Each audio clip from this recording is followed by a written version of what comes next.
prices in the property market are sliding. Sustained falls in Melbourne and Sydney are putting pressure on the nation's housing sector. Well, after many years of a fantastic housing boom, house prices are now declining, and they've been falling for a little over a year and so far fallen by about 4% across the nation. Capital Economics chief economist Paul Dale says this is just the start. This will morph into the largest and longest downturn in Australia's modern history, and that will involve prices falling over the course of 3 to 4 years by something like 12% in total across the nation, with some cities having a larger fall and some cities having a smaller fall.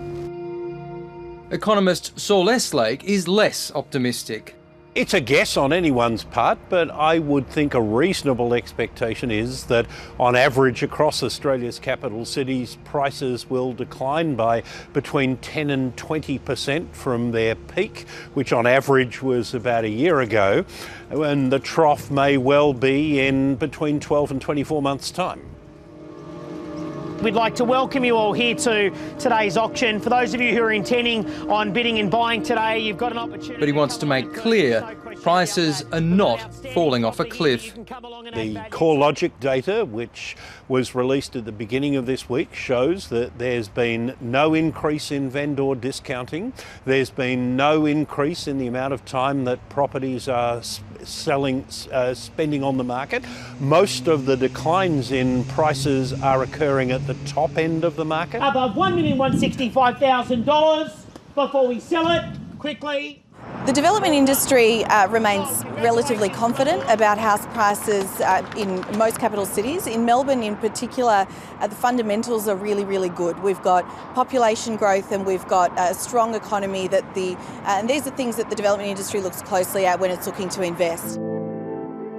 Developers are more optimistic. By way of perspective, the sharpest downturn in the past 2 decades occurred during the GFC, when prices fell 7.7% in 12 months. There was another downturn in 2012, when prices fell 4.7%. Real estate data agency CoreLogic says the latest decline is 2.7% across the capitals and regional areas. The downturn in prices is being led by Sydney and Melbourne. There's no evidence here of panic selling. I think it's more the withdrawal of an increasing proportion of investors, both domestic and foreign, from the market that's causing prices to fall. And partly offsetting the decline in interest from investors, we're seeing renewed interest from first home buyers in particular, which may be one reason why the bottom 20% of the market is actually holding up pretty well. Some property developers have told 730 that they're changing their focus away from the investor market to target prospective families. So instead of developing, say, 3 two-bedroom apartments, they're changing their layouts to do 2 three-bedroom apartments to get family buyers. And even in a market that's falling, there's still opportunities.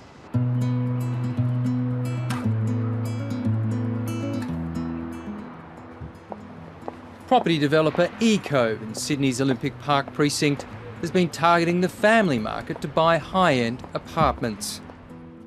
So walking through here, we've got a winter garden and a balcony space. Sue Balesti says families are prepared to live in a high-rise.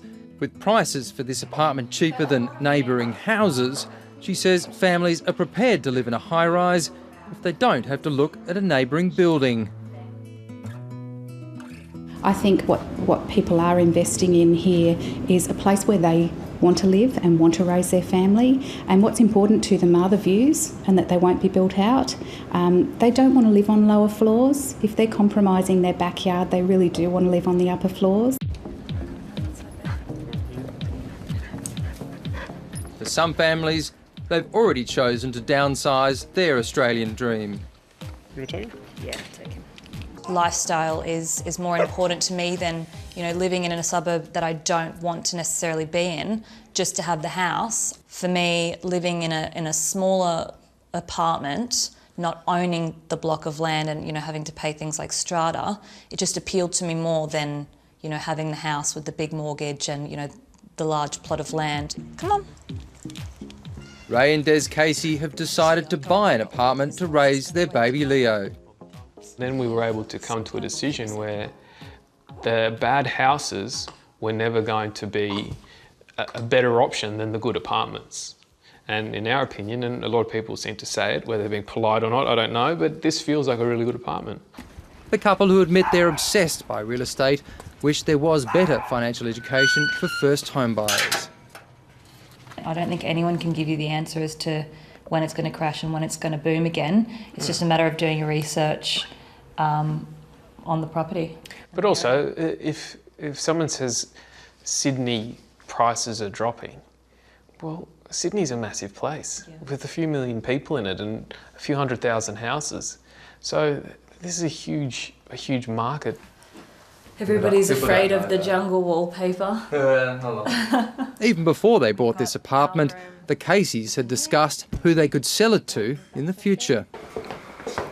It is a place for us to live, but we have to consider,